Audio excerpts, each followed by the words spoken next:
Hello दोस्तों, नमस्कार। Daily reading classes के यूट्यूब चैनल पे आप सभी का हार्दिक स्वागत है। आज अपन फिर से डी ग्रुप और एनटीपीसी सीबीटी 2 के लिए मैथ के कुछ क्वेश्चंस लेके आए हैं। अगर इन क्वेश्चंस की पीडीएफ चाहिए तो डिस्क्रिप्शन के अंदर मैंने टेलीग्राम चैनल का लिंक दिया हुआ है, वहां से जाके आप टेलीग्राम चैनल को ज्वाइन कर सकते हो। इन क्वेश्चंस की पीडीएफ वहां पे आपको अवेलेबल मिलेगी। बात कर लेते हैं आज के पहले क्वेश्चन की। बहुत ही अच्छे क्वेश्चंस लेके आए हैं, वीडियो को पूरा देखिए। को पहला क्वेश्चन क्या दिया हुआ है, दो त्रिभुजों के क्षेत्रफल का अनुपात की अगर बात करें, दो त्रिभुजों के एरिया का अनुपात दिया हुआ है। इसे मान लेते हैं अपन A1 अनुपात A2, और वो कितना दिया हुआ है अपने को, 4:3 दिया हुआ है। दो त्रिभुजों के क्षेत्रफल का अनुपात अपने को दिया गया है 4:3। आगे देखें, तथा उनकी ऊंचाइयों का अनुपात की अगर बात करें, H1 अनुपात H2 की अगर बात करें, H1 और H2 की अगर बात करें तो वो अपने को दिया हुआ है 3:4 है। इनके आधार की लंबाई का अनुपात ज्ञात कीजिए। अपने को इसका बेस निकालना है, आधार है उनमें अनुपात बताना है। तो सबसे पहले मुझे बताइए, एक त्रिभुज के एरिया का फॉर्मूला क्या होता है। ठीक है, त्रिभुज के एरिया के अगर फॉर्मूले की बात करें तो 1/2 गुणा में बेस गुणा में हाइट, ये क्या होता है, एक त्रिभुज के एरिया का फॉर्मूला। ठीक है, अब यहाँ मैं B1 लगाऊंगा और यहाँ H1।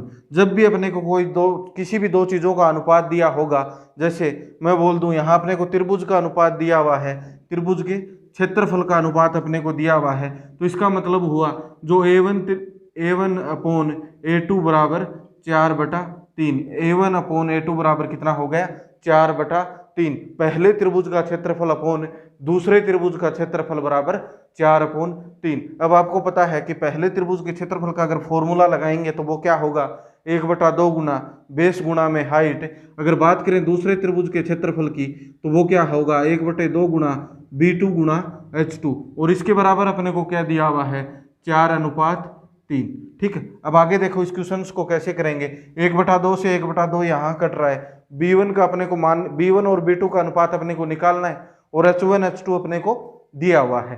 तो B1 B2 तो ऐसा का ऐसा रख लेंगे, B1 B2 तो ऐसा का ऐसा रखेंगे, और आगे अपन क्या कर देंगे, B1 अपॉन B2 तो अपन ऐसा का ऐसा रख लेंगे, और इसके गुणा में अपन कर देंगे H1 अपॉन H2। H1 है अपने पास 3, और H2 की बात करें तो वो अपने पास क्या है, 4। तो H1 की जगह अपन रख लेते हैं 3, और H2 की जगह पर अपन क्या रखेंगे, 4 रख लेंगे, और इसके बराबर में अपने को क्या दिया हुआ है, 4/3 दिया हुआ है। ठीक है, अब अपने को B1 अनुपात B2 बताना है। क्या बताना है, बेस का अनुपात बताना है, जो उसका आधार है उसका अनुपात अपने को बताना है।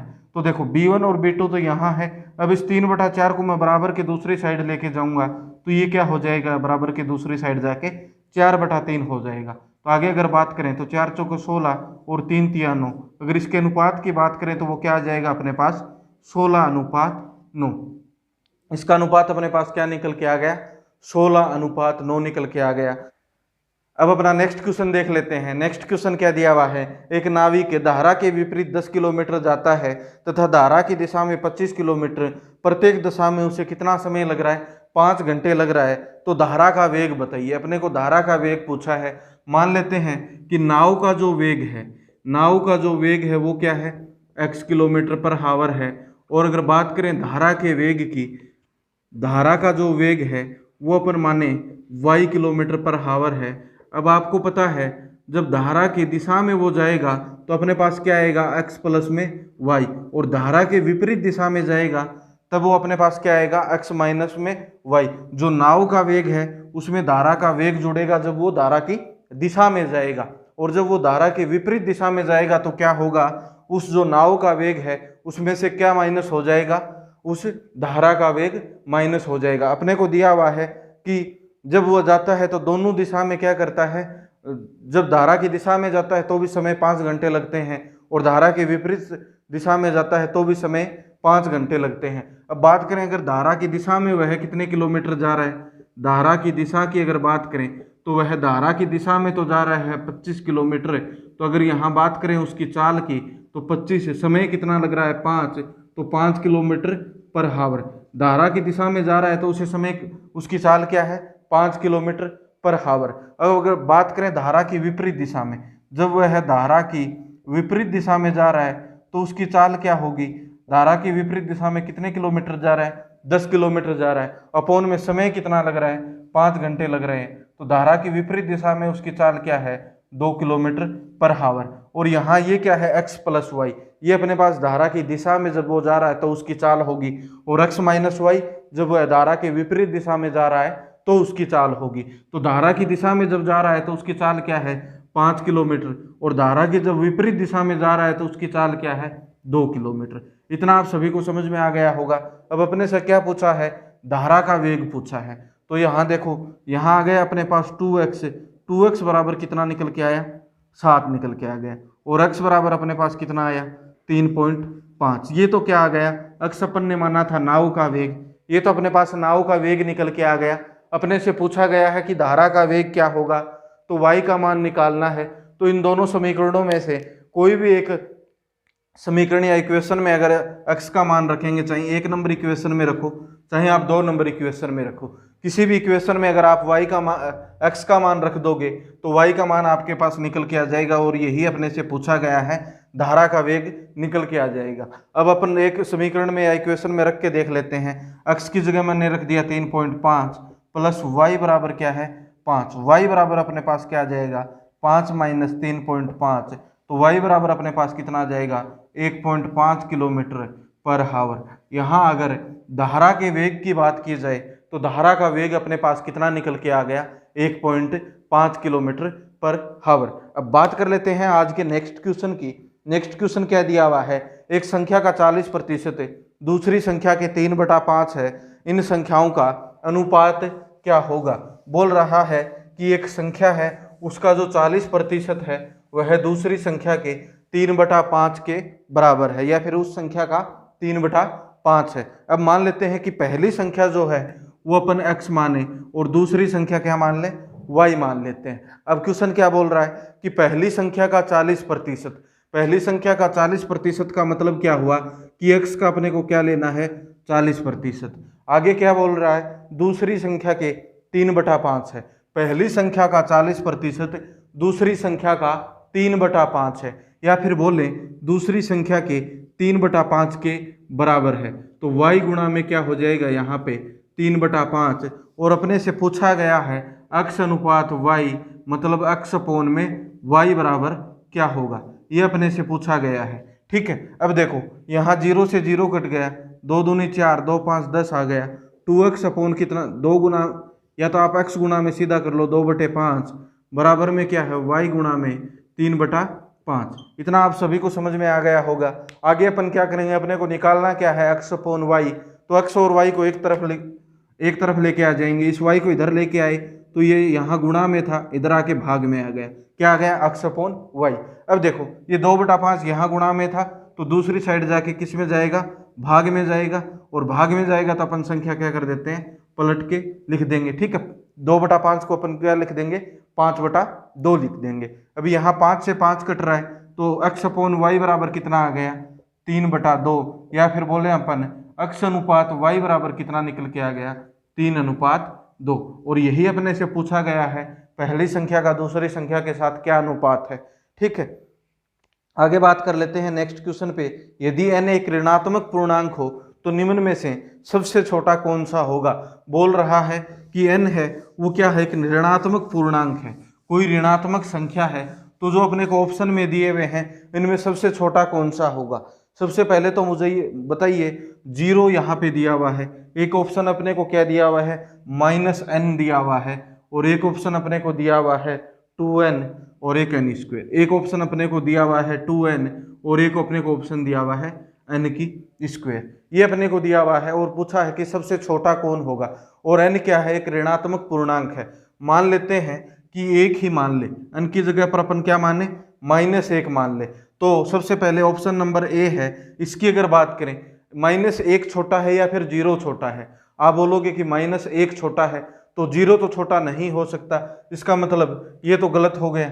ठीक है, अब ऑप्शन नंबर अगर बी की बात करें तो यहाँ -n दिया हुआ है, n की जगह पर अपन -1 रखेंगे तो यहाँ +1 हो गया। ठीक है, अब बताइए कि ये यहाँ +1 हो गया, यहाँ 0 हो गया।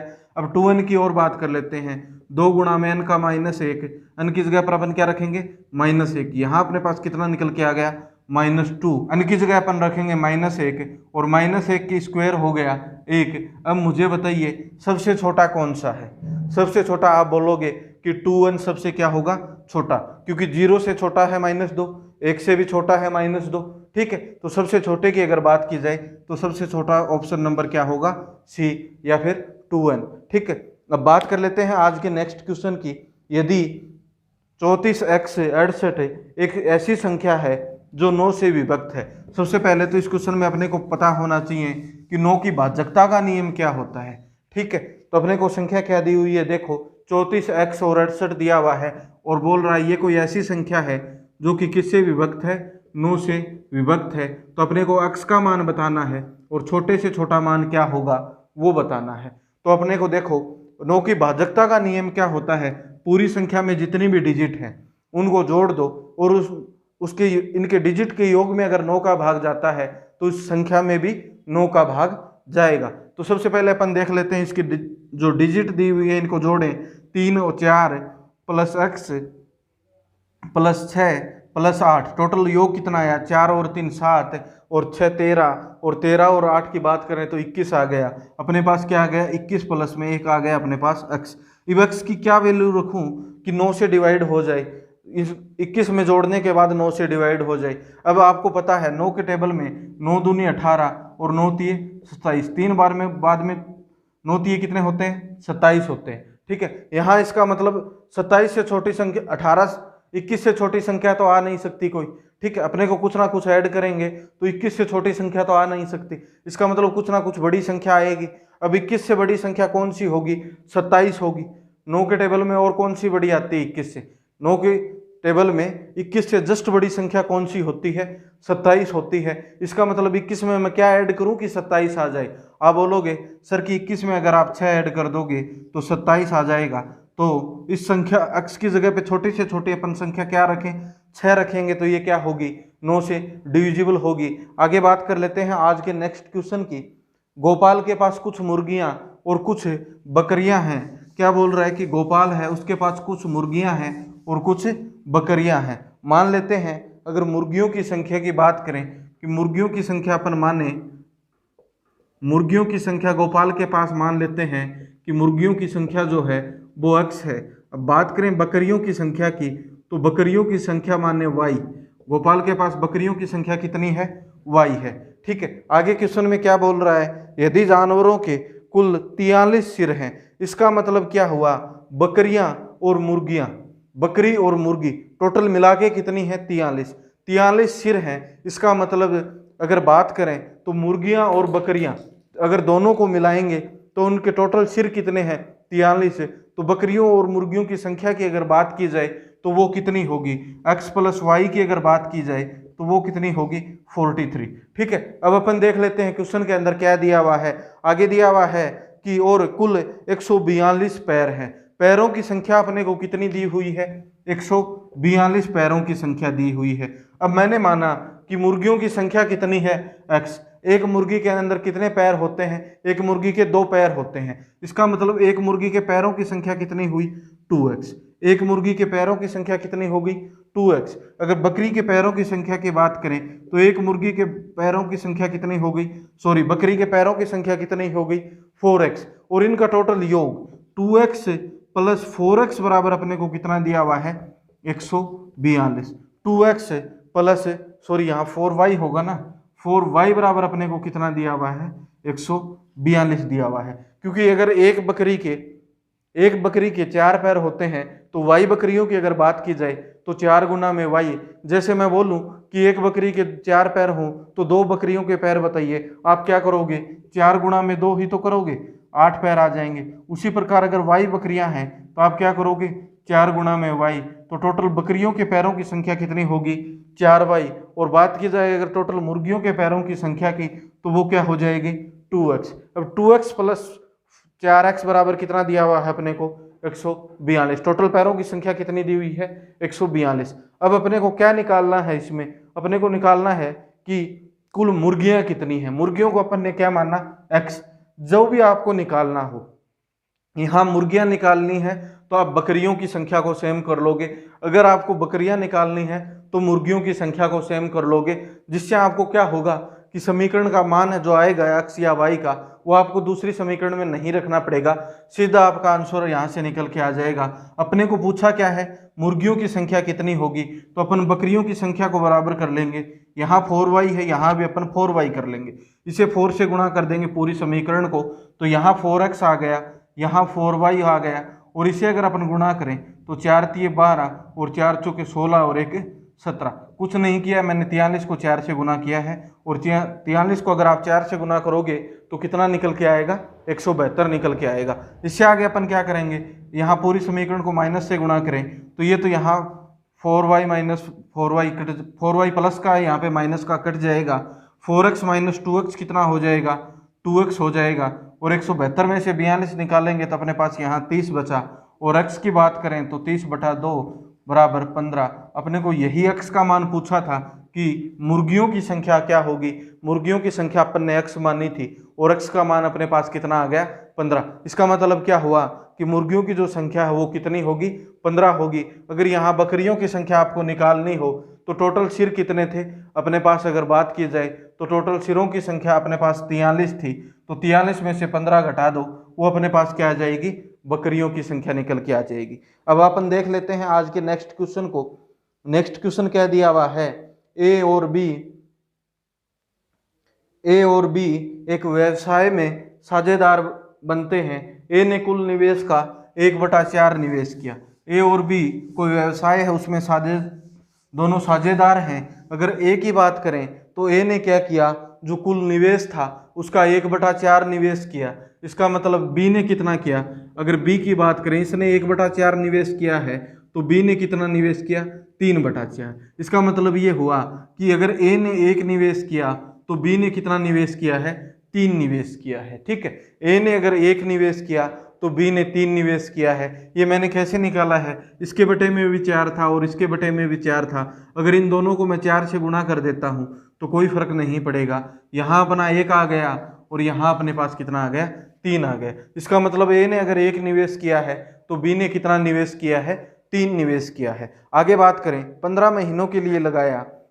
ए ने कुल निवेश का 1/4 15 महीनों के लिए लगाया है। इसका मतलब इसको मैं गुणा कर दूंगा 15 से, और बी का अपने को नहीं पता कितनों महीनों के लगाया, कितने महीनों के लिए लगाया है, तो इसे मैं किससे गुणा कर दूंगा, x से। मान लेते हैं कि बी ने ये जो 3 धन लगाया है ये कितने महीनों के लिए निवेश किया है, x महीनों के लिए निवेश किया है।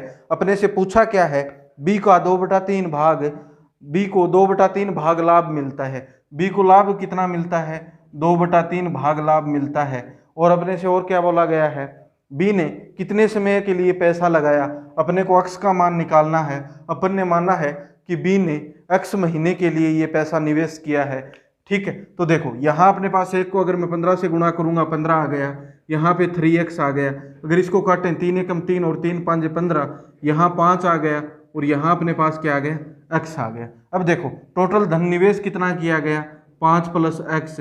उसमें से अगर बात करें b के पार्ट की तो b का भाग कितना था, x, और इसको लाभ कितना प्राप्त हुआ, बराबर में वो कर देंगे 2/3। 3 को अगर x से गुणा, यहाँ वज्र गुणा कर देंगे, और 3 को अगर x से गुणा करेंगे 3x आ गया। 5 को 2 से गुणा करेंगे 10 आ गया, और यहाँ 2x आ गया। 3x - 2x बराबर कितना हो गया, 10। और बात की जाए अगर x की वैल्यू की तो x बराबर अपने पास आ गया 10, और x की वैल्यू हुई अपने को निकालनी थी कि b ने यह धन कितने महीनों के लिए निवेश किया, कितने टाइम के लिए निवेश किया। तो x ने यह धन कितने टाइम के लिए निवेश किया भाई, 10 महीने के लिए यह धन निवेश किया। आगे बात कर लेते हैं आज के नेक्स्ट क्वेश्चन की। एक राशि 2 वर्ष में चक्रवर्ती ब्याज पर 882 होती है, राशि क्या है, 5% की दर से। ठीक है, और वो कितनी हो जाती है, 882 रुपये हो जाती है। अब अपन सबसे पहले इस प्रकार का जो भी चक्रवर्ती ब्याज का क्वेश्चन आएगा, मैंने उसका आपको तरीका बताया हुआ है। अगर आप रेगुलर वीडियो देखते हो तो आपको पता है कि सबसे पहले अपन क्या करेंगे, 5% को अपन क्या लिख सकते हैं, 5/100, और 5/100 का मतलब क्या होता है, 1/20। अब समय अगर 2 वर्ष दिया हुआ है तो नीचे जो भी आपको संख्या है उसके आप स्क्वायर कर लोगे। अगर समय 3 वर्ष दिया हुआ है तो उसकी क्यूब कर लोगे। यहाँ समय 2 वर्ष दिया हुआ है तो 20 की स्क्वायर लिख लेंगे, 400। अब यहाँ अपन क्या करेंगे, यहाँ फर्स्ट वर्ष का ब्याज आ गया और यहाँ सेकंड वर्ष का ब्याज आ गया।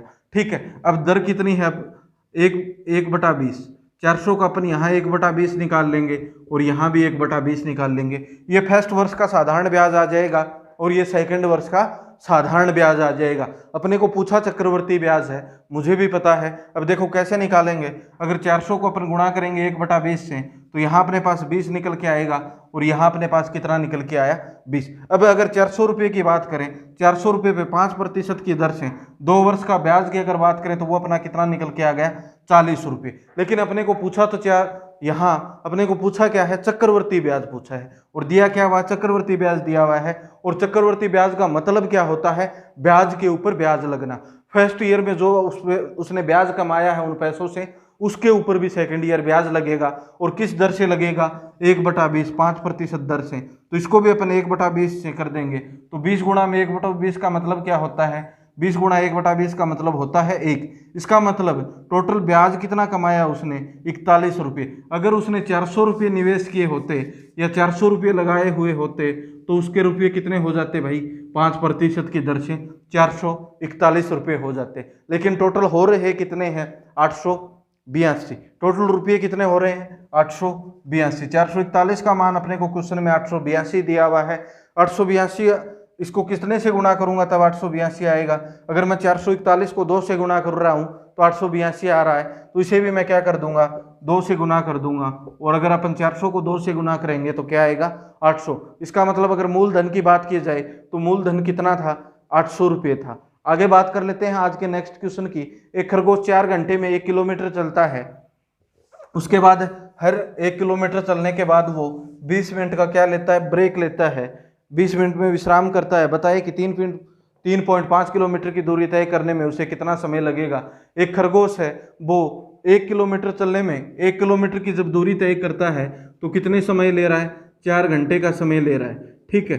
और जब वो 1 किलोमीटर की दूरी तय करता है उसके बाद क्या कर रहा है, 20 मिनट का विश्राम कर रहा है। अगर अपने से पूछा गया है कि 3.5 किलोमीटर की दूरी करने में वह कितना समय लेगा, तो सबसे पहले तो मुझे बताइए 3.5 किलोमीटर की जब वो दूरी तय करेगा तो विश्राम कितने टाइम करेगा, 3 टाइम करेगा। सबसे पहले मान लेते हैं वो यहाँ से चला 1 किलोमीटर, तो यहाँ पे उसने विश्राम किया। फिर वह 1 किलोमीटर और चला, यहाँ पे उसने विश्राम किया। उसके बाद 1 किलोमीटर और चला तो यहाँ पे उसने विश्राम किया। ठीक है। फिर तो 0.5 किलोमीटर ही चलना है। इसका मतलब है 20 मिनट यहाँ लगाएगा और 20 मिनट यहाँ और 20 मिनट यहाँ विश्राम करेगा। 1 घंटे तो बीच के अंदर वो विश्राम कर लेगा। ठीक है। अब बात करें 1 किलोमीटर चलने में समय 4 घंटे ले रहा है, 4 घंटे यहाँ लेगा, 4 घंटे यहाँ, टोटल घंटे कितने हो गए भाई, 12 घंटे वो चलेगा। और आधा किलोमीटर और चलेगा। 1 किलोमीटर चलने में 4 घंटे ले रहा था, आधा किलोमीटर चलने में कितने घंटे लेगा, 2 घंटे लेगा। तो टोटल अगर घंटों की बात की जाए तो 3.5 किलोमीटर की दूरी है, वह खरगोश कितने समय में तय करेगा, 15 घंटे में। कितने समय में तय करेगा भाई, 15 घंटे में तय करेगा। आगे बात कर लेते हैं नेक्स्ट क्वेश्चन की। रश्मि तथा मीना की वर्तमान आयु का अनुपात अपने को दिया हुआ है 5:7। रश्मि तथा मीना की वर्तमान आयु का जो अनुपात है वो क्या है, 5:7। रश्मि और मीना की वर्तमान आयु का अनुपात अपने को दिया हुआ है 5:7 और बोल रहा है कि 5 वर्ष के बाद वर्तमान आयु इनकी मान लेते हैं अपन 5x और 7x। आगे क्या बोल रहा है कि 5 वर्ष पश्चात, 5 वर्ष के बाद उनके आयु का अनुपात 3:4 हो जाएगा। 5 वर्ष के बाद अगर रश्मि की आयु की बात करें तो वो अपने पास कितनी हो जाएगी, 5x + 5। और अगर मीना की आयु की बात करें तो वो अपने पास कितनी निकल के आएगी, 7x + 5। और इनकी आयु का अनुपात हो क्या जाएगा 5 वर्ष के बाद, 3:4 हो जाएगा। तो यहाँ मैं 3 लगा देता हूँ और यहाँ अपोन में कर देते हैं 4। अब इनकी वज्र गुना कर देते हैं। 5 चौके कितना आ गया अपने पास, 20x आ गया। और 5 को मैंने 4 से गुना किया तो +20 बराबर में, यहाँ देखो 3 को मैंने 7x से गुना किया तो 21x आ गया। और 3 को मैंने 5 से गुना किया तो कितना आया अपने पास, 15 निकल के आ गया। अब यहाँ x की वैल्यू निकाल लेते हैं। अपने से पूछा क्या गया है कि आप मीना की वर्तमान आयु बताइए। मीना की वर्तमान आयु कितनी है, 7 गुना में x। मीना की वर्तमान आयु कितनी है, 7 गुना में x। इसका मतलब मैं यहाँ से x की वैल्यू निकाल लेता हूँ। यहाँ ये 20x इधर ले जाऊँगा, 21x में से 20x घटेगा तो x बच गया।